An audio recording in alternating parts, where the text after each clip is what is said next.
Peter goes to the house of Cornelius. You know the story. Peter's staying at the home of Simon the tanner. And what maybe you don't know is that in Judaism, tanners are unclean. It's an unclean profession because you're dealing with carcasses and blood. And so in Judaism, you're perpetually unclean. And that is why Simon has a house by the sea. It's not because he got a good deal on some beachfront property. It's because his house sort of smells like roadkill all the time. And by law, he has to live at least 50 cubits outside of the city walls. Because tanners, that's not you don't want to hang out with a tanner. And so I have to imagine that Peter, by staying at the home of Simon, is really stretching a bit. Because Peter is still an observant kosher Jew. He's still keeping kosher. Even though Jesus and Mark had declared all foods clean, Peter's still keeping kosher. And to go and stay at an unclean house, that's a big deal. He thought he was stretching. He had no idea how far he was going to have to stretch before it was all over. So he's up on the roof of Simon's house. He's waiting for lunch, and I expect the rooftop would be a good place to have lunch at Simon's house. It doesn't smell so bad up there. And while he's meditating, he has what Luke uses the Greek word ecstasia. He has an ecstatic vision.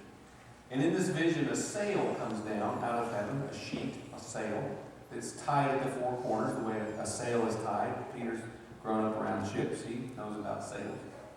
He looks inside this sail, and there is every sort of unclean animal he has spent a lifetime avoiding. And of all things for God to say, God says, Peter, kill and eat. Ugh. This would have made him physically sick as an observant Jew. And three times, this sail comes down and this offer is made. And three times Peter says no. Now let me tell you what I think. I think Peter thought it was a test. And I think Peter thought he passed. So at the end of this test, Luke is a wonderful storyteller. He leaves the story unresolved. The story ends by saying, and Peter was left there sitting by himself, wondering what was that all about. And as he's thinking about that vision, there's a knock on the gate outside, and it's Cornelius' people. And someone else has been having a vision. Cornelius has had a vision, and Cornelius is a Gentile. And in Judaism, we always refer to him as unclean Gentiles. Those two words kind of go together. These unclean Gentiles have come to Simon's house, and they're asking Peter to come and preach the gospel to Cornelius and his friends, all these Gentile believers. And Peter goes with them. And he has a whole day to think about this vision he's had on this rooftop. The next day he gets to Cornelius' house, and I am absolutely convinced, although I have absolutely no evidence, nevertheless I'm convinced that this is the first Gentile house Peter's ever been in. He walks in, and isn't Peter wonderful? He's always himself. He's always Peter. He's always like himself. He walks into Simon's house, and the first thing he says to Simon is, "You know I'm not supposed to be here." And as he utters those words, God lets him understand what that vision the day before was about. It wasn't about clean and unclean food. It was about clean and unclean people. Because Peter says, my God has shown me to never call any person unclean.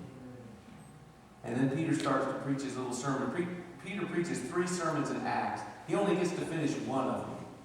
Because the Holy Spirit will do its thing and interrupt his sermon like 2 out of 3 times. And that's what happens at Cornelius' house. He doesn't even get finished. The Holy Spirit comes. And I don't know if y'all have ever realized this, but what happens in Cornelius' house is essentially a Gentile Pentecost. I mean, that's us, y'all. A Gentile Pentecost. And all the Jewish believers are standing there and they cannot believe that God has even given the Holy Spirit to unclean Gentiles. And the church spent years and years dealing with this, if you read into the book of Acts. This was an issue for a long time. So, I believe that God often calls us places where we're not supposed to be. You know, I'm not supposed to be here. Like maybe your next door neighbor's house. You know, have you ever seen the inside of your next door neighbor's house? Sometimes, maybe it's not Africa he's calling us to. Maybe it's to open the door of our lives to someone who's not like us at all. I think that's what the gospel is about. I think the gospel is reconciliation, actually. So that's what this song is. A couple of years ago, I got an invitation to play at the Mormon Tabernacle with Ravi Zacharias. Ravi Zacharias spoke to 6,000 Mormons on the significance of Jesus. It was awesome. And Robbie called me, he goes, I'm not going to do this unless you go with me and play. I said, oh, absolutely, I'm in. And on one side of the tabernacle, big square there, were a bunch of Mormons protesting that we were there. And on the other side were a bunch of Christians protesting we were there. And it was awesome. And this is the song I play. You know I'm not supposed to be here. So this is Peter and Cornelius' house.